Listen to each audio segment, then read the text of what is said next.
12ই জানুয়ারি আজকের উল্লেখযোগ্য বিষয় বিপ্লবী সূর্য সেনের মৃত্যু,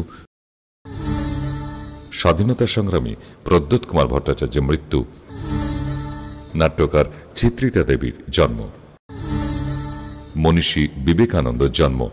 স্বামী বিবেকানন্দ আবির্ভাব 12ই জানুয়ারি 1863 খ্রিস্টাব্দে, তিরোধান 4 জুলাই 1902 খ্রিস্টাব্দে। শৈশবের নাম বীরেশ্বর বা বিলে। বিশ্বনাথ দত্ত ছিলেন তার পিতা। জন্ম কলকাতার শিমুলিয়ায়। মেট্রোপলিটন ইনস্টিটিউশন ও প্রেসিডেন্সি কলেজ থেকে অধ্যয়ন করেন এবং 1884 খ্রিস্টাব্দে জেনারেল অ্যাসেম্বলিজ ইনস্টিটিউশন থেকে বিএ পাশ করেন। ইতিমধ্যেই দর্শন, ইতিহাস, সাহিত্য, বিজ্ঞান প্রভৃতি বিষয়ে বিবিধ গ্রন্থের মাধ্যমে সত্যানুসন্ধান চলছিল বিবেকানন্দর। রামকৃষ্ণদেবের সাক্ষাৎ পেয়ে গভীরভাবে তাঁর প্রতি আকৃষ্ট হন। ক্রমে রামকৃষ্ণের কাছ থেকে মানব সেবার দীক্ষা নেন।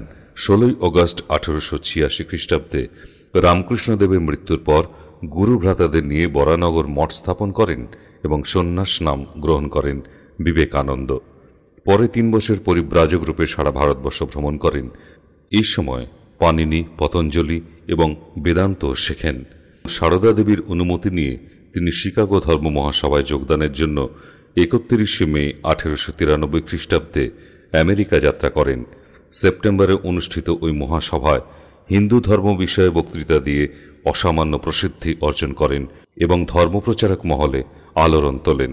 1897 খ্রিস্টাব্দে ভারতে ফিরে এলে স্বামীজিকে বিরচিত সম্বর্ধনা জানানো হয়। সম্বর্ধনা সভায় যুবকদের প্রতি তার উদাত্ত আহ্বান ছিল, ওঠো, জাগো, লক্ষ্যে পৌঁছবার আগে থেমো না। 1 মে 1897 খ্রিস্টাব্দে রামকৃষ্ণ মিশন এবং 1899 খ্রিস্টাব্দে রামকৃষ্ণ মিশনের কেন্দ্র হিসেবে বেলুর মঠ প্রতিষ্ঠা করেন। এই মিশনের মূল আদর্শ ছিল মানব সেবা। বিবেকানন্দ সংস্কার ও আচারের বহিরাবরণ সরিয়ে ভারত আত্মাকে জাগ্রত করেছেন, দেশকে নূতন জাতীয়তা ও মানবতাবোধে উদ্বুদ্ধ করেছেন এবং বিশ্বের কাছে ভারতের ভাবমূর্তিকে প্রতিষ্ঠিত করেছেন। বাংলা সাহিত্যের সফল কথ্য ভাষার তিনি অন্যতম প্রধান প্রচারক।